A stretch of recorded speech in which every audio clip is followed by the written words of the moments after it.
coming here to OpenSSF, I was blown away at how wonderful the people in this community really are, right?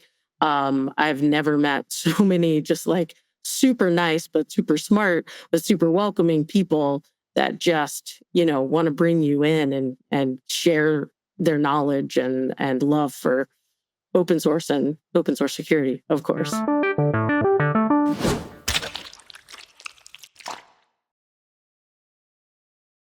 Hi, welcome to the G-Research Open Source Outreach Podcast, also known as a GR-OSS OUT Podcast. I'm Tabitha DiDomenico, open source security engineer and developer relations advocate at G-Research. I'm excited to be here today with Stacey Potter from the OpenSSF. Stacey, why don't you give us a little bit of background about yourself and introduce yourself? Sure. Hi. And thanks for having me on the podcast, Tabitha. It's a pleasure to be chatting with you today. So I'm Stacey Potter. I'm manager of community at the Open Source Security Foundation, or OpenSSF for short. As an organization, we live under the Linux Foundation umbrella.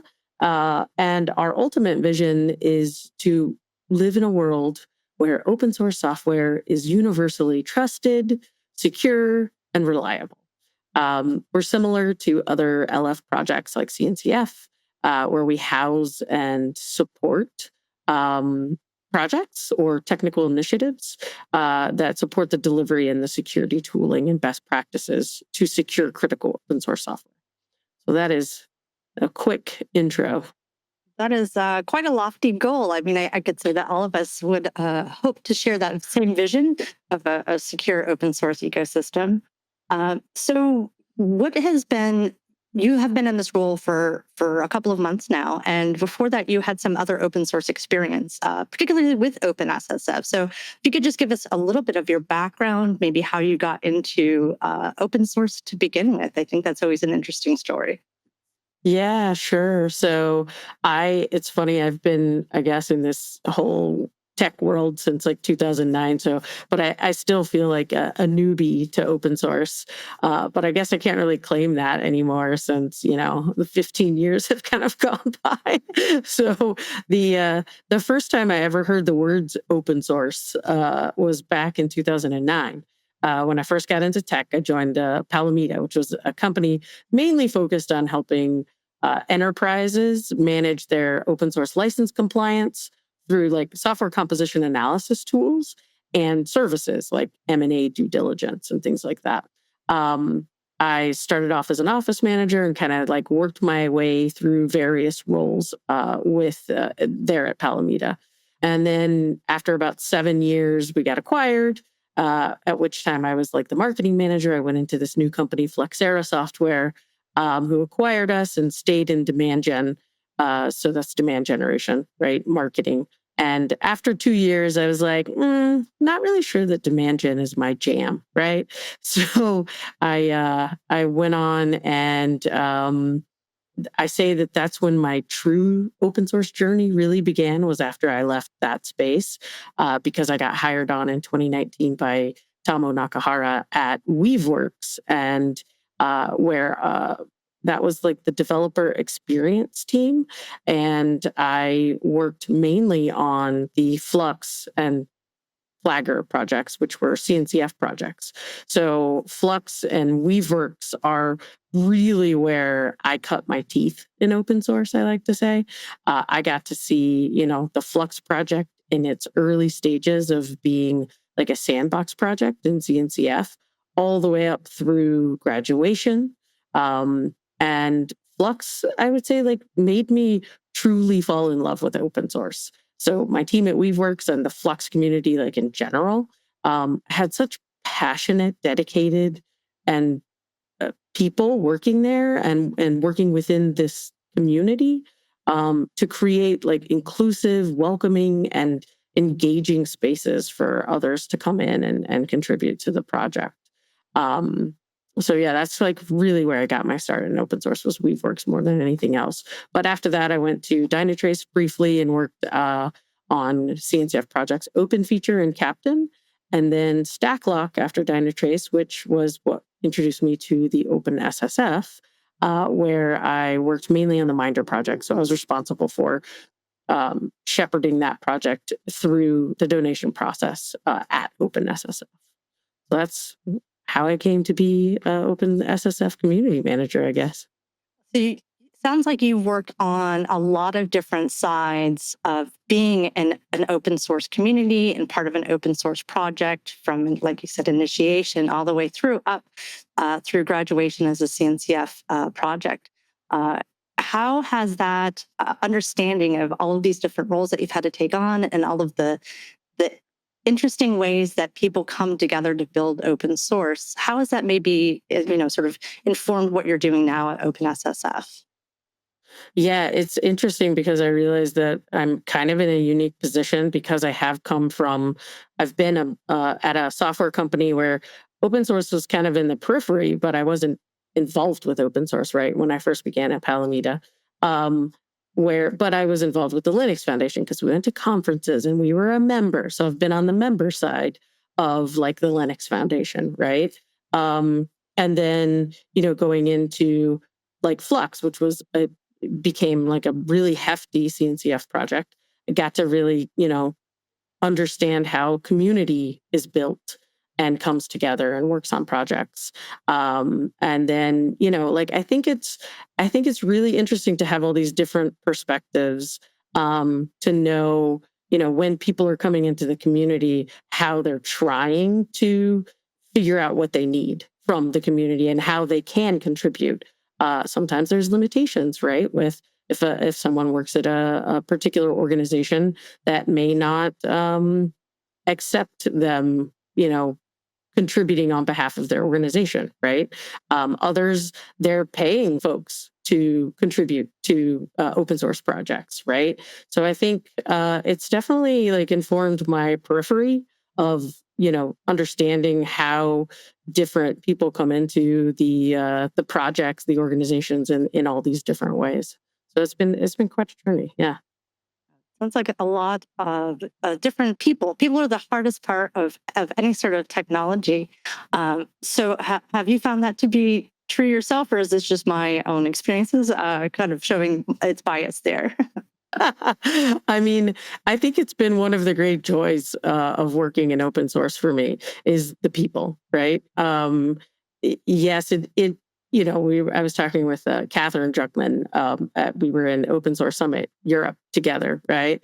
And she gave a keynote at our Open SSF Community Day all about DevRel, right? And how DevRel is about people, right? And I feel like open source is really about people more than anything else.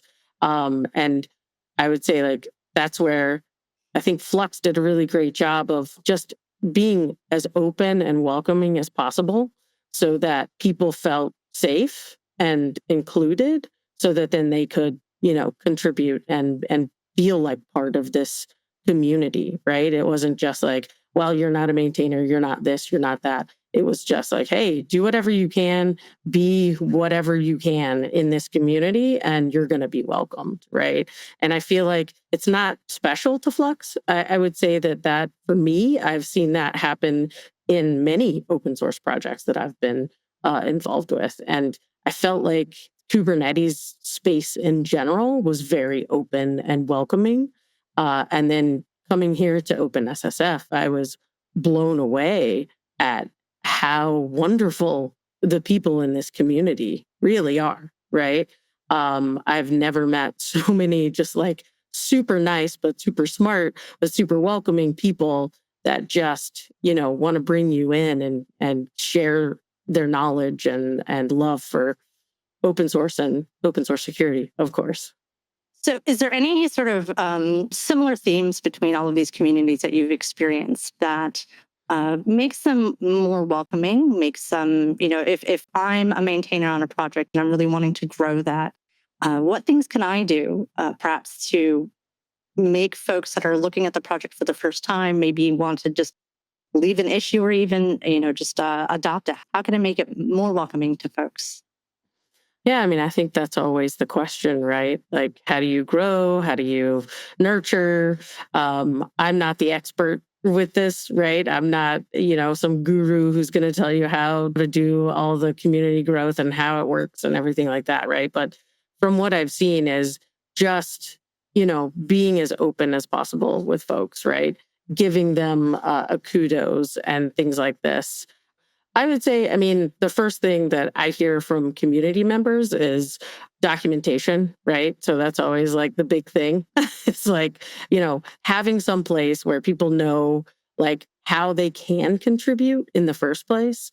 I think is key, right? So making sure that your documentation has a contributing MD or something like that, where it's clearly outlined, creating those good first issues in your GitHub repos, and just creating a really welcoming environment for folks when they enter, your Slack channel, your GitHub, giving them kudos, making them, less afraid to do something wrong, right? Like uh, PRs welcome. Don't be afraid of messing up, right? Because it's super important that I think all of us have this fear of screwing something up, right? But as long as you can let people know, like, it's okay, we're not going to berate you if you do something wrong, right? We're going to help you along the way and kind of be that mentor to some folks that oftentimes I think people who are joining open source communities are students or just learning about open source, and they really don't know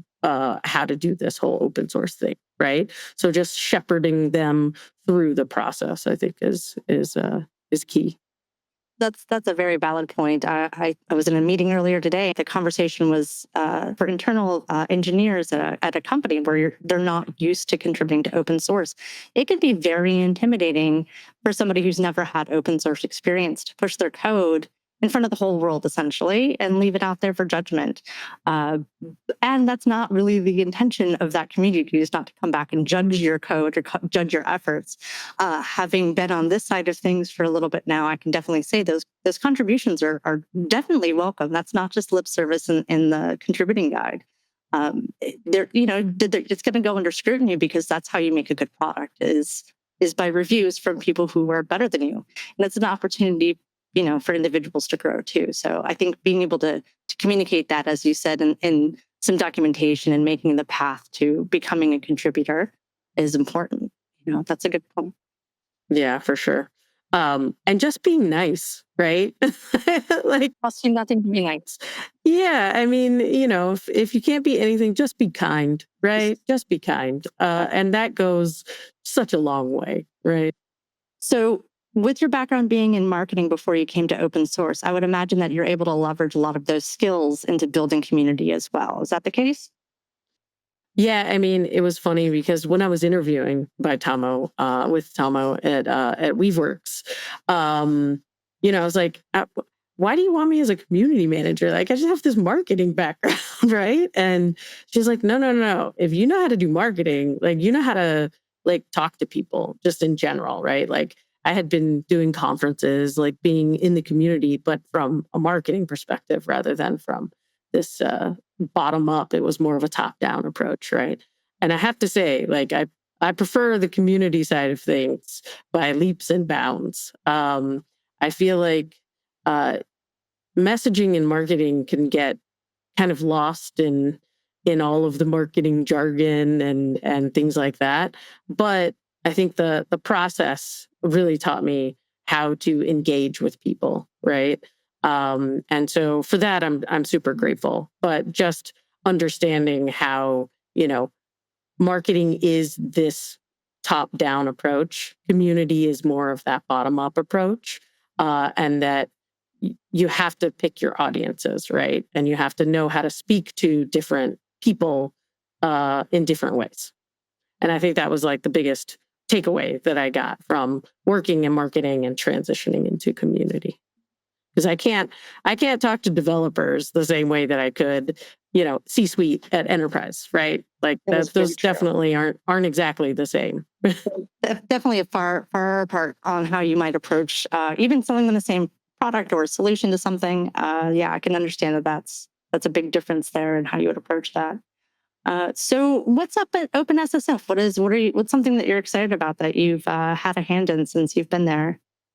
Oh my gosh, so many things. I mean, there's been so much that's been happening at OpenSSF. I think our education team has been hard at work putting out, some great courses. So I would say I'm not directly involved with those, but I will push those because I think that they're just a fantastic thing that we offer to folks. So if you have any desire to learn more about open source security, and want to do so for free, mind you, you can go and check out our training section on our website, openssf.org/training, right?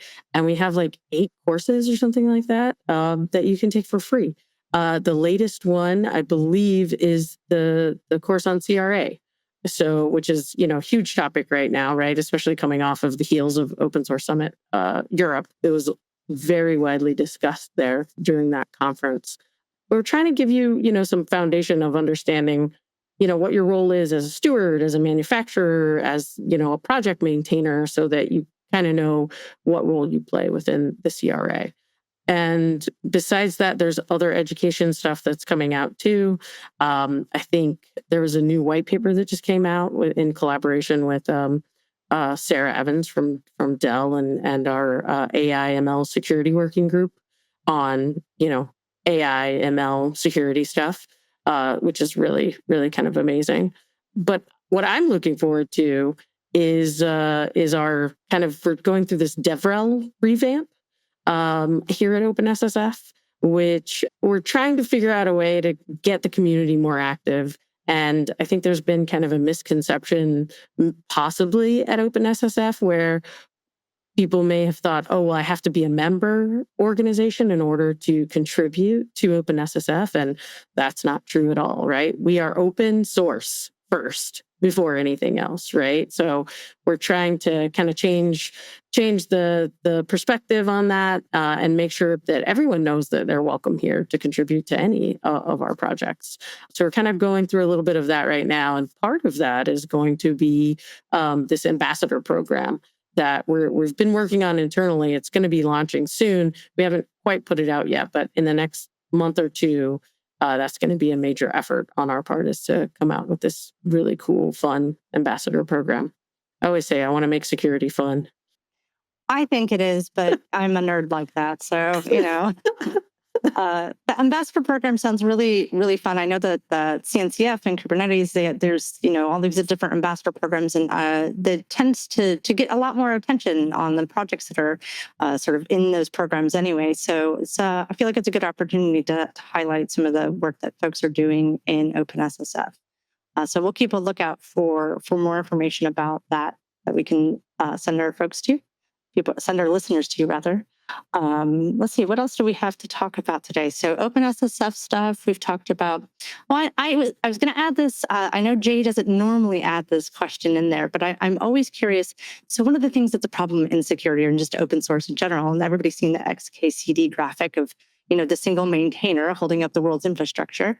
Do you have a single maintainer project or a smaller project that you're a fan of? Is there something out there that you're just like, I want to shout out to these folks over here because this project needs a little more love? I mean, I would say like a lot of our projects at OpenSSF, I mean, some of the larger projects, no, right? So I think a lot of folks already know like Salsa and SigStore and Scorecard. Those are OpenSSF projects, right? But we also have, smaller projects that are, we have, again, the stages of incubation, right? So sandbox, incubating, and graduated, those different tiers. But if you're interested in like SBOMs, we have bomb CTL, we have Protobomb, we have SBOMit. There's like kind of a cluster of these projects depending on kind of what your interests are. OpenVex, I think, is another one that doesn't have a ton of maintainers, but all of those folks are doing really great work. Minder is another one. I don't think they're getting a ton of maintainers right now. There's one major active maintainer in Minder at the moment.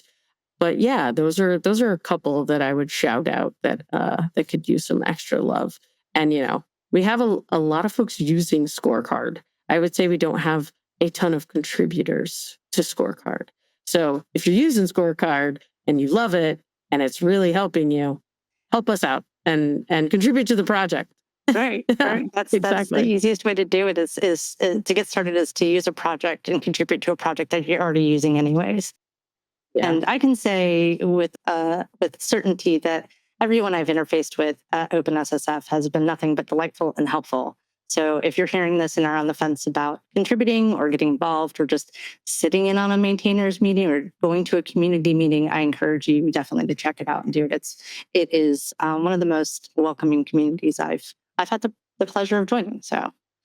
Um, so every episode, we like to talk about a gross out moment. I know in our chats, you said you didn't really have one. And I was like, well, maybe there'll be one in the future. But maybe in the time that we've been talking, you've thought about something that's been like, this was really sort of a messy situation. And this is how I unearthed it. Gosh, I can't. I mean, I guess I feel really lucky that in my career so far, right, in my 6 years as a community manager, I haven't had a lot of gross out moments. But I'm not a maintainer. I'm sure if I was a maintainer, I'd have plenty of stories for you. But yeah, I can't. Nothing like pops to mind when I'm trying to think of something like that. I've been pretty fortunate that the communities I've been involved with have been pretty amazing so far. That's fabulous. I'm glad to hear that you've not had a gross out moment and that everything's been pretty cool for you. Maybe it'll be time for an update if you ever do encounter one. We'll have you back on the show. Totally. I think with that, do you have any other fun things that are going on that we should keep an eye out at OpenSSF coming up in the near future? So we do have a couple of events coming up. So we're going to have a community day event in Korea in November, in early November. So it's like a half day event. So it's the first time that we're ever doing a community day in Korea. So if you're in the, Korea area and want to attend, please check out our website for that. And then we're also doing a Colo event at KubeCon in North America in Atlanta. So I think the Colo event days are November 10th. But our Colo event, we're co-hosting this event with the CNCF. So we're kind of partners on this open source security con, co-located event at KubeCon. And I haven't promoted this a whole lot because I'm still a little bit terrified. But my colleague Puerco and I have a keynote, actually the opening keynote at KubeCon North America this year. So look out for that the first day of KubeCon. Congratulations. I'll look forward to it. I'll be there. I'll be in the audience for sure. Well, that's big news. Great. Thank you so much for taking the time to talk with me today and come on our Gross Out podcast. This has been a lot of fun. I've enjoyed learning more about your path in open source and how things are going at OpenSSF. We're super grateful that G Research has given us this opportunity to have this open source outreach podcast. If you are interested in being a part of the G Research team, we have lots of vacancies. You can check them out on our website at gresearch.com/vacancies. I'm sure we'll have a link somewhere around here. We're hiring for all parts of the stack, infrastructure, security stuff, and engineering of all types. Give it a check out. And if you see something that looks good to you, let us know. And that's all for today. I'm Tabitha for the Gross Out Podcast, and thanks for listening.